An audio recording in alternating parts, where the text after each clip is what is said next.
સંગીત ક્ષેત્રે પાટણમાં સૌપ્રથમવાર એક જ સંસ્થાના 2 વિદ્યાર્થીઓ સમગ્ર ગુજરાતમાં પ્રથમ સ્થાન મેળવેલ છે.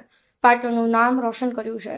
ઐતિહાસિક નગરી પાટણ ખાતે શાસ્ત્ર શુદ્ધ પદ્ધતિથી સંગીત શિક્ષણ આપતી સંસ્થા એટલે રીમ સંગીત વિદ્યાલય, જ્યાં સંગીત ક્ષેત્રોમાં ખૂબ પ્રગતિ કરી નામી કલાકારો દેશ સહિત વિદેશમાં પણ પાટણનું નામ રોશન કરી રહ્યા છે, જે પાટનગરવાસીઓ માટે ગૌરવ લેવા જેવી વાત છે. ત્યારે રીમ સંગીત વિદ્યાલયના મુખ્ય સંયોજક શ્રી ડોક્ટર સમ્યકભાઈ પારેખ દ્વારા માર્ગદર્શન અને તાલીમ મેળવી નેહા આચાર્ય અને ઈશાન રાઠોડ રાજ્ય સ્તરીય સંગીત સ્પર્ધામાં પ્રથમ નંબર મેળવી સમગ્ર પાટણનું ગૌરવ વધાર્યું છે.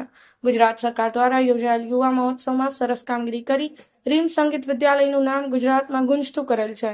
ત્યારે સંસ્થાના માન્યવરો જીતેન્દ્રભાઈ પંચોલી, કેસી પટેલ, સ્નેહલભાઈ પટેલ, લાલેશભાઈ ઠક્કર, પ્રમુખ શ્રી અશોકભાઈ વ્યાસ, નીલેશભાઈ રાજગોર, હાર્દિકભાઈ રાવલ, ડોક્ટર રાજગોપાલ મહારાજ, અતુલભાઈ નાયક સહિત વિવિધ સામાજિક અગ્રણીઓ તેમજ સંગીત પ્રેમીઓ દ્વારા શુભેચ્છાઓ પાઠવી અભિનંદન પાઠવ્યા હતા. તેમજ રીમ સંગીત વિદ્યાલયમાં રાગા ફેસ્ટિવલનું પણ આયોજન કરવામાં આવ્યું હતું, જ્યાં વિદ્યાર્થીઓ દ્વારા વિવિધ રાગ પ્રસ્તુત કરવામાં આવ્યા હતા. આજરોજ ડોક્ટર સમ્યક પારેખ, ઈશાન રાઠોડ, નેહા આચાર્ય, મયુર દવે, ઋષિ પટેલ દ્વારા ગાયન કરી ઉપસ્થિત સર્વેને મંત્રમુગ્ધ કર્યા હતા. સદર કાર્યક્રમનું સૂત્ર સંચાલન ડોક્ટર નેહલબેન દવે દ્વારા કરવામાં આવ્યું હતું.